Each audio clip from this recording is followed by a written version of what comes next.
But cheer up, we're joined now by Miranda, plus the real power behind the Farage throne, the UKIP puppet master, and all-powerful former Merton councillor, Suzanne Evans. And Nick Robinson is in Rochester and Stroud. He's going to join us too. Nick, let me just come to you first for an update. What are we hearing? Is the story tonight simply how big UKIP's majority is going to be? Yes, I think it is exactly that, Andrew, that no one in the Tory side is predicting that they're going to win.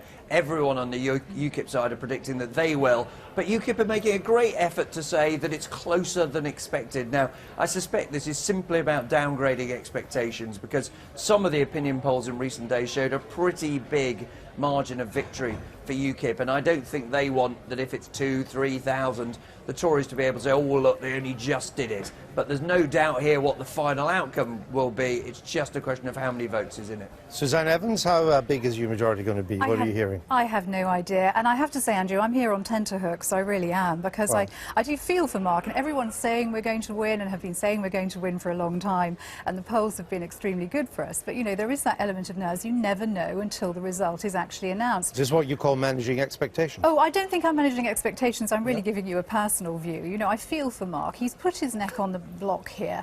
The Conservatives made it quite clear that they were going out to get him, and they went out to get him. And I hope we will win. I'm very quietly confident, and I just hope it is by a good, strong majority that will really vindicate his actions. I have a feeling that Nigel Farage doesn't feel for Mark.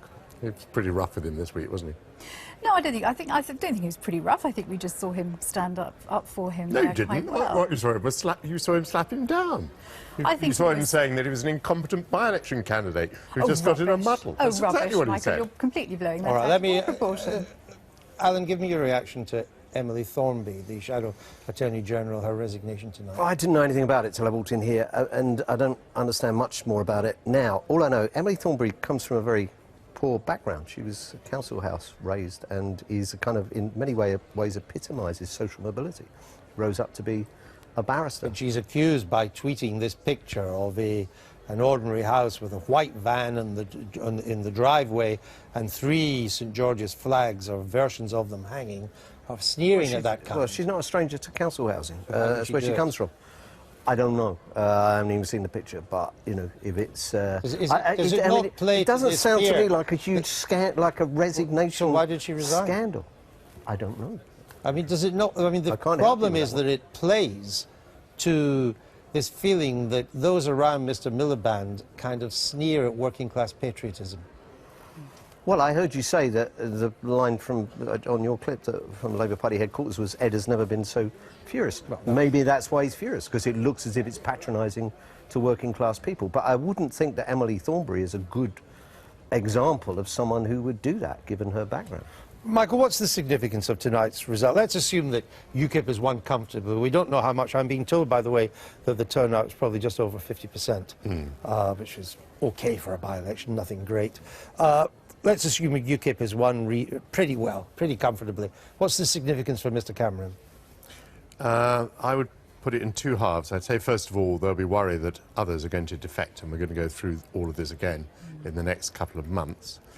The other thing can I just say, I doubt that we'd have time now for another by-election. Really? Yes. Oh, is that right? That's the convention.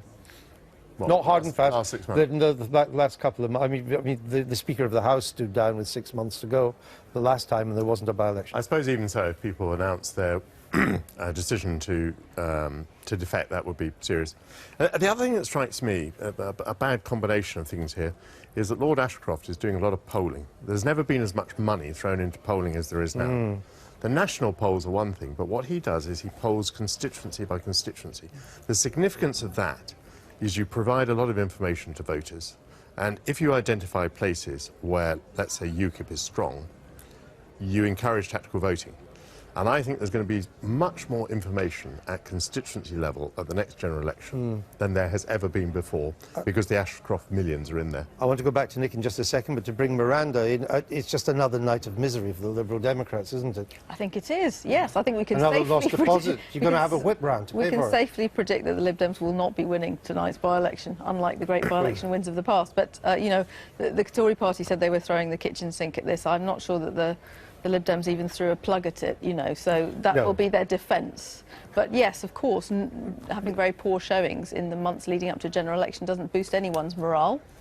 Nick, what's played into UKIP's hands more? Has it been the immigration issue, which of course has had massive coverage everywhere, or has it just been the opportunity for the people of Rochester and Stroud to give the mainstream Westminster parties a good kicking? Well, all of the above and more, Andrew, isn't it? In a sense, there are lots of angry voters who've got lots of different reasons for feeling angry with all the Westminster parties. And yes, immigration comes out again and again, just standing with a camera on the station platform tonight. People volunteered immigration. I wasn't asking them about it, but there's controversies about the health service here. There's arguments about all the things you'd find in every local area. Michael Portillo is right, though, in what he's just said to you about the spending on individual polling, but it isn't just coming from the Tories and Michael Ashcroft. It is also coming from UKIP's own donors. We met one of the big UKIP donors here in the street who is spending a fortune of his own money on individual constituency polls. And what I think you will see after this is no immediate defections, none that we can predict anyway. Certainly the Tory whips are not expecting a defection. What they fear, though, is that UKIP will spend money on individual constituency polls. They will then go to a Tory MP and say, look, be with us and you're more likely to save your skin than you are if you stick with David Cameron.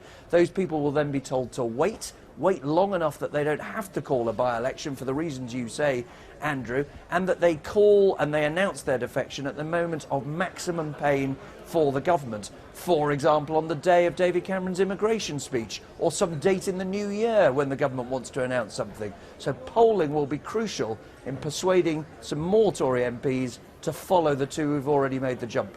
Suzanne Evans, are you expecting any more Tory defections if you win well tonight? I think Mark Reckless has said that he's been talking to 2 other Tory MPs and he's not going to name who they are. What the party would really like, I think, is a Labour defector. And I think it's interesting what Nick is saying, because I'm not sure I quite agree. I think too many more Tory defectors and we will be stuck with the label of being the Tory party. So you'd like a Labour defector? We are definitely not. Have you got any Labour defectors in mind? Nigel has said that he might have 1 or 2 up his sleeve, yes. Because we definitely now do appeal to Labour voters just as much as we do to Conservatives. And if you look at polls, that's twice as many Labour voters are coming over as they were in 2010. I mean, clearly the main loser tonight, if it goes the way we're talking, is going to be David Cameron. He's losing a seat that the Tories won by almost 10,000 votes in the 2010 election. But in the old days, it used to be if the Tories were the loser, Labour was the winner. But Labour's going to be a loser tonight as well. This is the kind of seat, Rochester and Stroud, which you held from 97 to 2010, and which Labour has to win if it's to form a majority government. It's the kind of southern seat you need to win.